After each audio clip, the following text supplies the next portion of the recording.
Olá, muito bom dia, muito boa tarde, muito boa noite para você que nos escuta aqui no podcast Fractais. Eu sou Alexandre Valverde e você está aqui com a Dani Dutra, o Id Miguel e o Felipe Wasserman. Muito boa tarde para vocês, pessoal, tudo tranquilo? Oi, gente, tudo bem? E aí, galera? Boa tarde. Maravilha. Hoje a gente vai conversar sobre uma questão que é um ponto fulcral, assim, um ponto super importante da vida, do questionamento, do início da pergunta, da interrogação sobre se somos ou se não somos autistas, que é a questão do contato visual, que é considerado, né, um sinal de autismo, essa questão da dificuldade do contato visual. A gente vai falar um pouco sobre essa questão hoje aqui para vocês. E queria começar falando um pouco da minha questão sobre isso, que é curiosa, assim, porque eu tenho a sensação de que quando eu olho para alguém, principalmente nos olhos de uma pessoa, eu capturo informação demais. E eu já faço a leitura da face da pessoa, do sinal que tem ali no rosto dela, do que ela está tentando transmitir para mim. E geralmente essa sensação é tão intensa que eu busco rapidamente desviar o olhar para conseguir elaborar aquilo.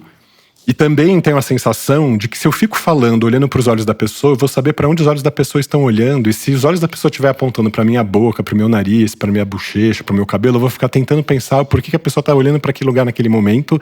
E provavelmente aquele pensamento vai se sobrepor ao que eu estava tentando dizer, eu vou me embaralhar.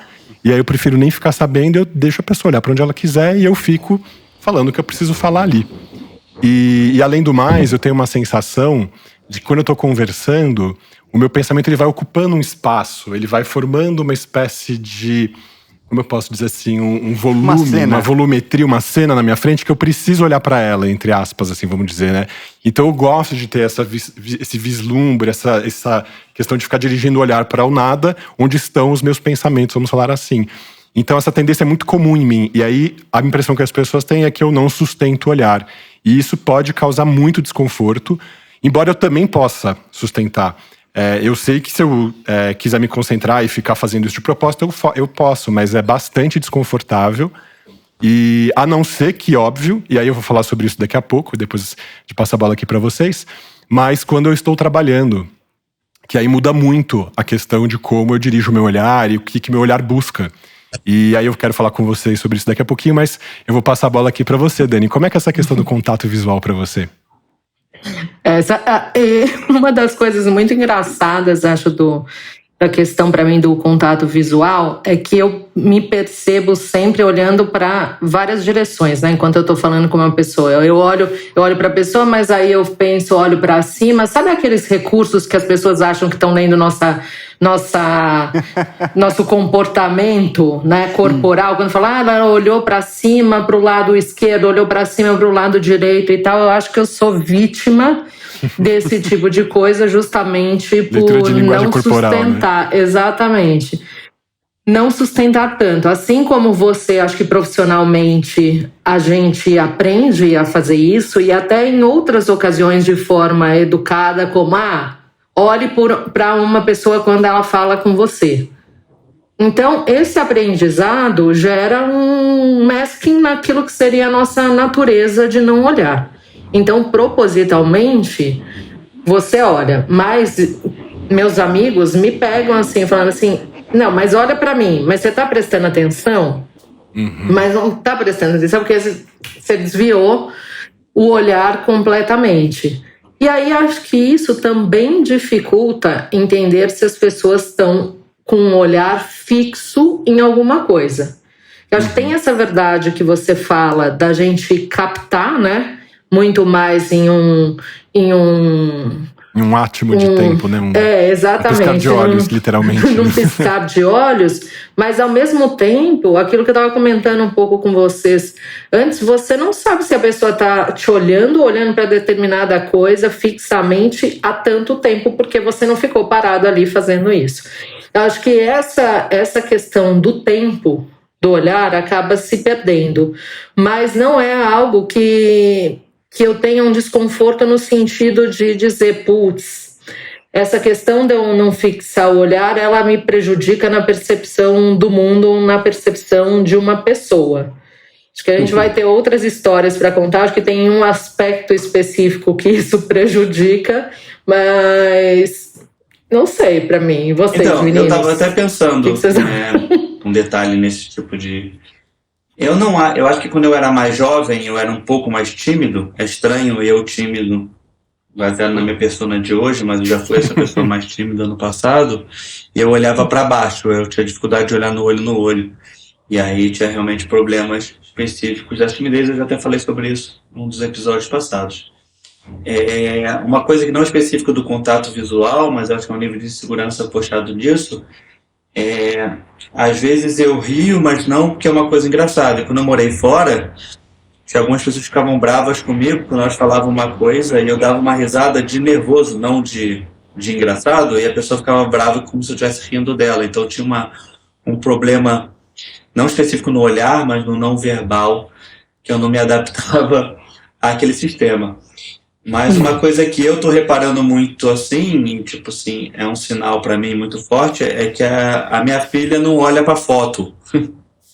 E é muito marcante para mim ela não olhar para foto, porque para mim esse é um dos símbolos principais desse detalhe. Ela realmente tem dificuldade, a gente fica apontando o dedo e tudo mais, ela realmente tem dificuldade de olhar para foto. Ela olha para as pessoas, é só com foto a questão. Mas é uma coisa que faz eu chamar muita atenção para saber se ela vai ser neurodivergente ou não, baseado nessa premissa única. Minha mulher fala que não tem nada a ver, mas me chama atenção. Vamos observar. É super mas é só em foto, é engraçado. Até hoje eu não sei onde olhar Ela pra não foto. olha, não olha, dá muito trabalho. Eu falo, olha pra droga pra cá, mas não olha.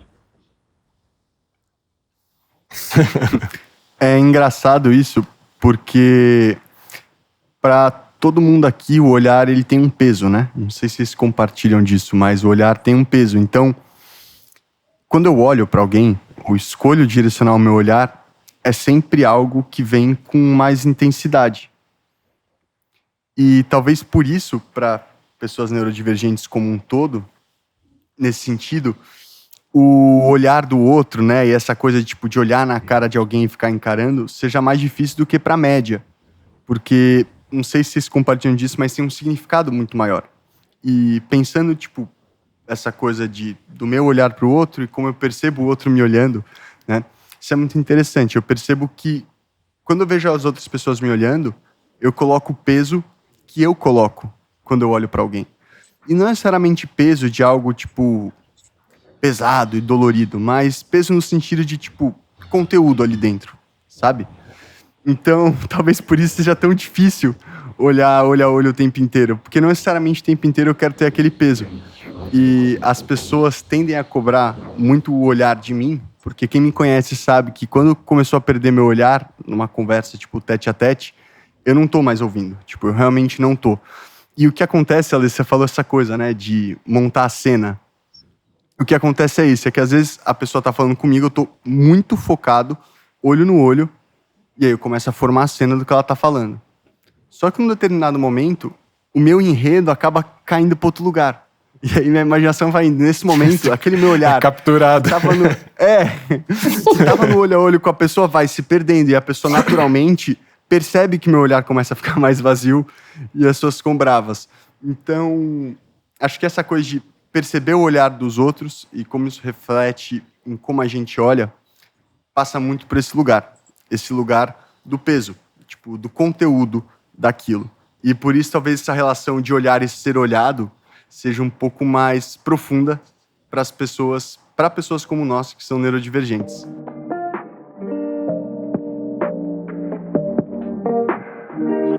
Acho que tem muita conexão com intimidade, né, o olhar. Para mim, sempre que eu estou olhando, de alguma forma eu sinto que eu estou despindo aquela pessoa, despindo ou retirando, né, as camadas superficiais daquela pessoa, daquela cena, e tentando entender aquilo que está à minha frente cada vez mais profundamente. Talvez por entender assim, é que eu também me sinta muito desconfortável quando tem alguém olhando para mim. Por quê? O que eu deduzo? Essa pessoa está interessada em me despir, não no sentido no sentido sexual, mas despir, exatamente. Despir, e aí você começa a imaginar por qual motivo, você não, eu já começo a imaginar por qual motivo aquela pessoa está querendo me despir. E aí já vai essa casca de cebola que você vai tirando. Já vai uma fantasia. Exato. E a pessoa só tá brisando no nada. Então, realmente, eu tenho muita dificuldade. E, por outro lado, as pessoas acham que eu faço... Vira e mexe, eu tenho um olhar que faz assim... agora eu não posso porque eu tô com botox, não consigo. Mas eu arregalo o olho... É verdade, gente, esse botox fez assim, né? Essa última vez não deu muito... Ficou um pouquinho duro. Mas eu dou uma regalada assim... que as pessoas falam que eu não posso arregalar o olho, porque eu acho que ninguém percebe que eu tô arregalando o olho. Quando eu vou dar um olhar, por exemplo, uma amiga minha sobre alguma coisa, eu exagero. Então, assim, acaba ficando caricato, né? Eu não sei ser suave. Eu acho que essa é a importância. Eu não sei ser suave no olhar. Talvez não seja, Dani, porque não sei se você compartilha disso, mas tem uns olhares meus que, tipo, são muito característicos e as pessoas reparam na hora, assim. Fala assim, nossa, que cara é essa, né? Então tem que tomar cuidado. Mas, Dani, você falou lindamente dessa questão da nossa maneira de olhar para ir perscrutando, né? Entrando cada vez mais, adentrando cada camada dessa casca de cebola que é uma pessoa, né? E o que eu queria falar nesse bloco era justamente sobre isso, né? Nessa fala agora, sobre essa diferença que inclusive é neurológica, assim, sobre olhar para o interlocutor, né? Com quem a gente está conversando, ou, né, fixar esse olhar, ou recusar esse olhar, recuar o olhar, né? E, na verdade, isso é uma diferença de padrão. Pessoas neurodivergentes tendem, mais comumente, não é uma exclusividade, não quer dizer que uma pessoa que consiga manter contato visual não possa ser do espectro, mas elas tendem justamente a ter esse recuo, esse recolhimento do olhar quando se deixam observar, ou quando são observadas e tal. E por todas essas questões que a gente trouxe aqui, dessa hipersensibilidade, da informação excessiva, de como o nosso pensamento é formado, de como se constitui na nossa cabeça, para você ver como um átimo, né, um instante de um olhar já pode gerar na gente todas essas ondas de choque, vamos falar assim. A gente prefere se poupar a cada vez desse excesso, né, vamos dizer. Mas, quando a gente está examinando, é o contrário. A gente quer justamente capturar cada vez mais elementos para conseguir ter mais clareza daquilo que a gente está observando. E é por isso que, profissionalmente, eu não tenho nenhuma dificuldade em manter o meu olhar fixo, né, capturando informações da pessoa. E outras pessoas neurodivergentes também, com qualquer trabalho, não necessariamente um trabalho de apoio, necessariamente de ajuda para com alguém. E o contrário também é observado. Geralmente as pessoas normotípicas, elas tendem a sustentar o olhar nessa situação social em que elas são observadas, mas quando elas devem prestar atenção em alguma situação em que demande mais atenção dela, a tendência é ela usar menos os olhos e usar mais a orelha. Então, de ficar mais capturando informação a partir da audição do que exatamente a visão. É curioso isso, essa pesquisa é citada no livro da Temple Grandin, Um Cérebro Autista, é super interessante como ela explica isso. Mas para mostrar justamente dessa diferença, na verdade. É só uma diferença de padrão. Nós olhamos mais para fora quando estamos observando e mais para dentro quando somos observados. E eles olham mais para fora quando estão sendo observados e mais para dentro quando estão observando. Interessante. Nossa, interessante mesmo. Nunca tinha pensado, faz total sentido. Eu vou aproveitar esse momento para fazer, momento de perguntas para você, Ale. Porque, assim, até para contextualizar as pessoas, acho que isso é bom ser lembrado sempre sobre a neurodivergência, que é basicamente, qual é a diferença de alguém que é esquizofrênico para alguém que é neurodivergente? E por aí vai, né? A neurodivergência, ela abrange todas as condições da mente, né? E a partir do momento em que ultrapassa, né? Aí me corrija se estiver errado, é a barreira de que não é mais possível o convívio social, aquela pessoa precisa ser monitorada e por aí vai, aí cai realmente na questão de, seria uma doença o termo? Sei lá, uma pessoa esquizofrênica ou não? Nesse sentido. A gente pode falar, o conceito maior, antes de tudo, grande guarda-chuva, é a neurodiversidade. Então, pensamos assim, todas as características humanas, elas vão se cristalizar em formas, e todas essas formas são a neurodiversidade. Dentro dela, a gente tem a normotipia, a neurodivergência, e a gente está tentando entender quem vai entrar nesse bolo da neurodivergência, vamos dizer assim, né? Há grupos que entendem que o transtorno bipolar, os transtornos esquizofreniformes, tudo isso, eles façam parte também de uma neurodivergência. Será que eles são transtorno de alguma outra ordem? Isso ainda está sendo pensado. É uma coisa super nova mesmo, que a gente está tentando entender se cabe esse conceito, se a gente pode entender assim, ou se a gente continua entendendo essas questões como doenças, como um entendimento clássico do que é uma doença. Então, e aí dentro das neurodivergências, a gente já tem aquelas que são mais claras e mais descritas, né? Então, o autismo, o TDAH, o transtorno de processamento sensorial, a dislexia, a descalculia e por aí vai, uma série de questões ligadas a isso. Mas pode ser que esse guarda-chuva seja maior do que o que a gente entende e consegue descrever hoje. E aproveitando esse guarda-chuva muito bem explicado, é exatamente o que eu queria saber. Você acha que essa questão do significado do olhar pra gente, né? A gente tá falando aqui, acho que é meio que um consenso em que o olhar pra gente, ele tem um peso, né?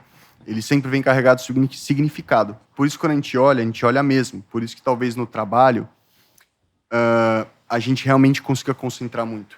E é muito interessante pensar esse olhar no sentido de que, como nós fazemos conexões entre as partes do cérebro, né, que fogem da média da população, justamente estímulos que para a média da população não podem acarretar, sei lá, num tsunami emocional, para pessoas como nós, um estímulo simples como olhar pode acarretar em coisas muito maiores, porque justamente as nossas conexões são diferentes da média. E aí eu te pergunto, Ale, dentro da neurodivergência, você acredita que o olhar tem um peso igual? Não igual, mas tipo, tem essa coisa de ser mais carregado para pessoas autistas, pessoas com TDAH e por aí vai? Edi, você já respondeu fazendo a sua pergunta lindamente. Isso é verdade, é um tsunami de emoção e me fez pensar a sua fala na questão do tempo. Tem um fato, o tempo pra gente neurodivergente é como se ele acontecesse mais rápido, entre muitas aspas, vamos falar assim. Então, o que pra gente acontece em 2, 3 segundos de uma experiência afetiva, emocional, cognitiva de uma outra pessoa, é de outra escala. Então, pra gente, basta aqueles 3 segundos do relógio pra gente ter informação suficiente que a pessoa talvez capturaria em mais tempo de exposição. E aí, como esses tempos são distintos, eles falam, vocês têm problema, vocês não conseguem se concentrar, vocês não conseguem sustentar o olhar, vocês não conseguem... Ué, quem disse que não? A gente sustentou o olhar o tempo que a gente precisou. São aqueles poucos segundos que bastaram pra capturar as informações necessárias pra concluir o que eu precisava concluir.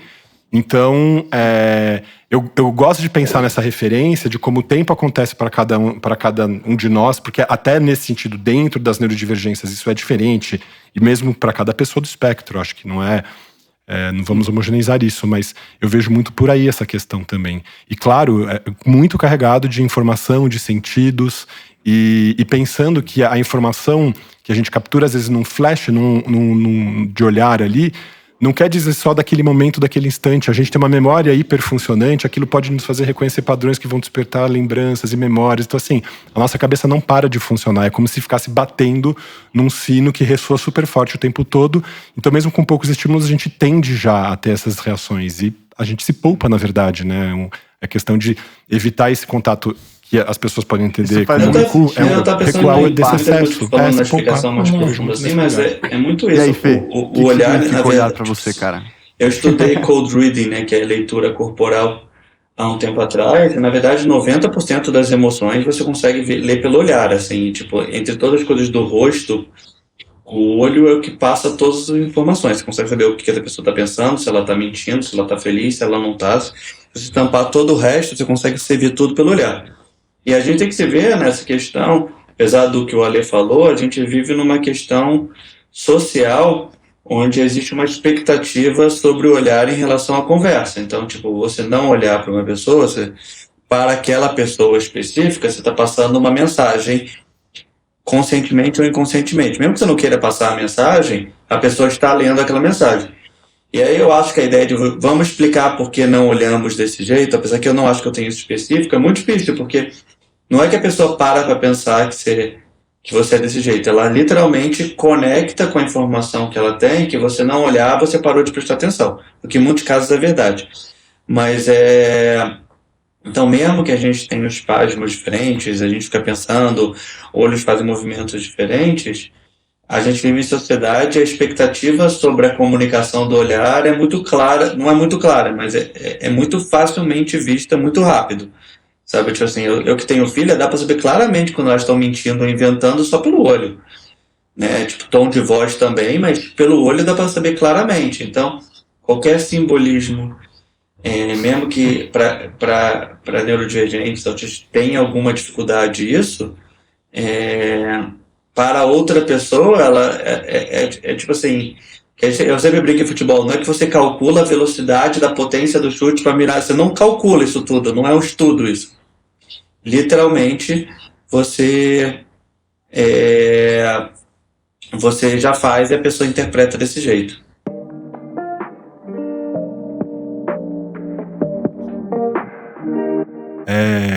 Interessante essa questão que você trouxe, justamente de às vezes não se denunciar pelo olhar nesse sentido, né? Ou dar a entender que você não tá dando bola pra pessoa, ou que se você desviou o olhar é porque você tava achando ruim, que você julgou e já recusou a pessoa, né? E aí, aproveitando para contar dessas histórias que a gente não sabe que poderiam ter acontecido, porque não se desdobraram por causa de uma questão dessas, teve uma situação muito engraçada, uma vez num café, no carnaval, mas antes da pandemia, então foi uma história já passada. Tava num café e realmente passou um cara muito bonito e tal, e eu olhei, e ele me olhou também, e aí eu olhei pro lado ali e falei, caramba, tal, e fiquei pensando, falei, nossa, como é que eu posso chegar, e o que eu falo, o que eu não falo, eu olhava de novo, aí desviava o olhar mais uma vez e tal. Naquela época eu não tinha clareza do meu diagnóstico, então eu tava ainda bastante capturado e refém dessa situação, que agora já mudou um pouco também.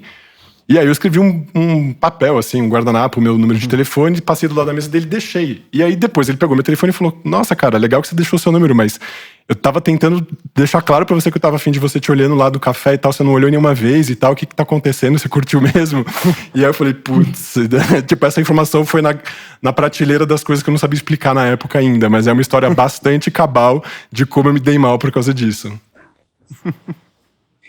Eu tava pensando assim em todas as histórias assim, eu me lembro de uma ex-namorada minha, que ela falava que fazer os caras chegarem nela era muito fácil, que era basicamente que ela falava que olhar, fazer cara de tímida, olhar para baixo e contar até 5 que o cara chegava. E aí ela fazia e era claramente funcionava, porque tipo assim, basicamente o homem precisa exatamente disso, de alguém que olha para ele, mas que está mostrando que quer e está meio insegura, e o homem se sente mais seguro de ir porque ela está insegura. Então era todas informações precisas. Ela falou, Felipe, é perfeito assim.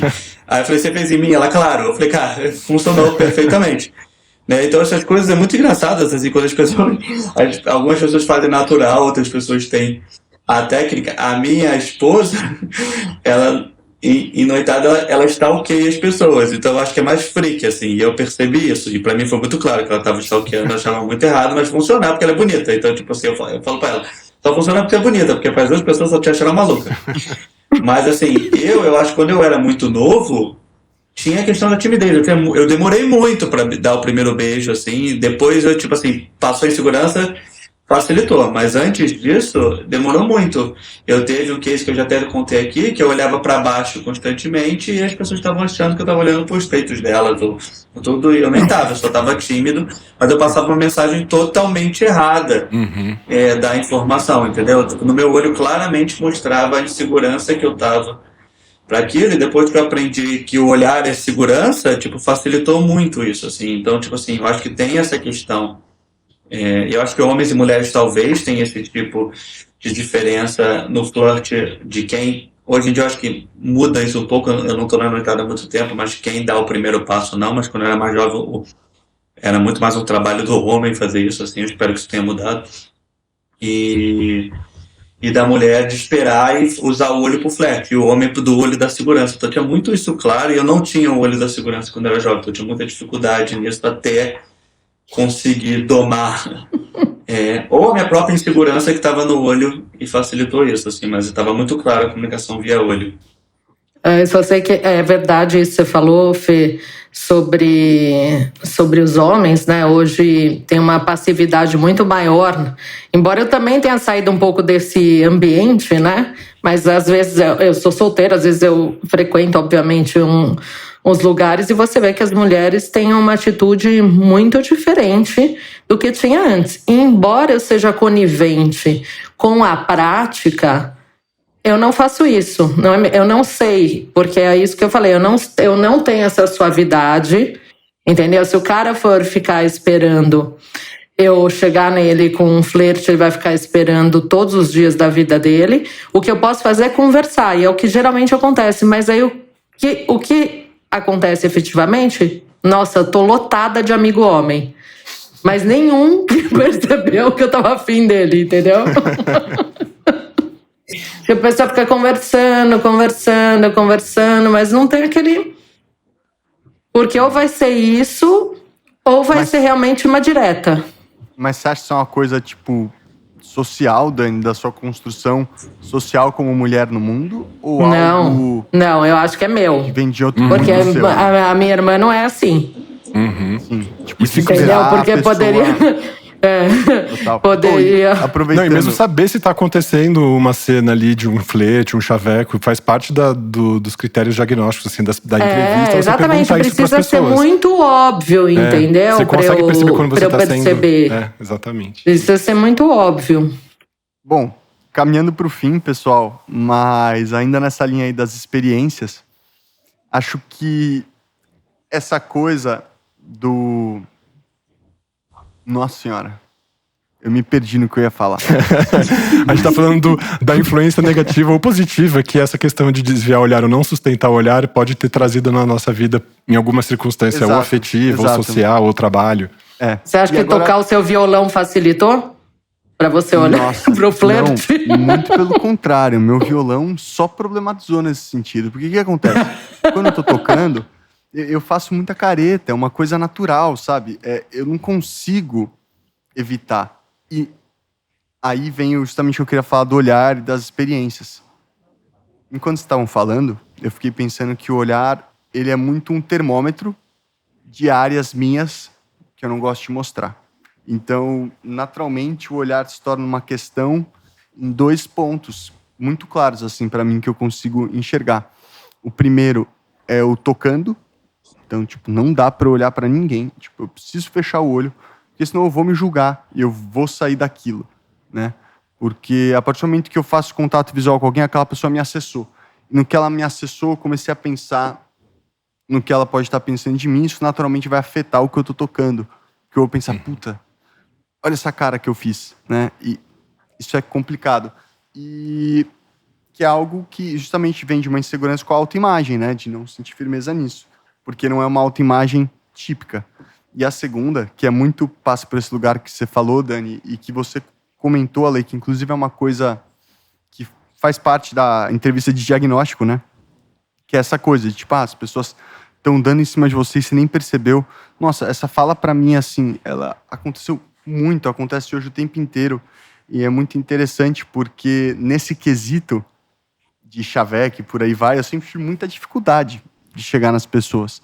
E o olhar sempre foi, tipo, a minha maior porta de acesso, assim, nesse sentido. Então, é muito engraçado porque eu não conseguia chegar nas pessoas, porque elas olhavam pra mim e eu desviava o olhar, entendeu? Por mais que eu queria olhar. Então, o olhar, ele tá nesse lugar do... se eu olho pra você, da você cebola, olha pra mim. Da cebola. Exato. E será que eu quero que você olhe, tipo, as camadas desse meu lado, né? As camadas, tipo, da minha insegurança de chegar em você numa situação amorosa. Deixa eu só contar uma história engraçada nisso que passou. Há muito tempo atrás, eu fui numa festa de psicologia que meu primo fazia psicologia na PUC, e eu tava deprimido com alguma coisa que eu não lembro o que era. Eu fui na festa deprimido, eu fiquei no canto deprimido no canto. Eu estava realmente deprimido com alguma coisa, não lembro o que era. E aí um monte de mulher veio falar comigo. Eu falei, putz, descobri o truque, apesar que era pra psicologia, então eu, tipo assim, fazia todo sentido as pessoas de psicologia de quererem falar comigo que tava caindo. Aí, depois de um tempo, eu fui na outra festa, falei, cara, vou usar O mesmo tempo, só que a galera era boa de psicologia, sabia que eu estava deprimido, não funcionou zero, assim. Mas eu me lembro especificamente. O masking mal feito. Eu não mandei muito bem no teatro. Essa coisa do olhar. Então, se tiver deprimido, solteiro, vai pra festa de psicologia, vai funcionar. O pessoal alguém vai querer conversar com você para entender sua profundidade. Mas é muito doido isso dessa coisa do olhar, né? Porque, até para encerrar aqui nossa conversa, se vocês compartilham dessa sensação de que o olhar, ele é difícil, mas uma vez que a troca acontece e o primeiro contato é feito, eu, pelo menos, pego confiança muito rápido. E aí, tipo, eu já me desatinei a conversar e falar muito com aquela pessoa, a partir do momento que eu senti a abertura, né? E o olhar só vai ficar complicado nos próximos passos, que são os passos da atitude.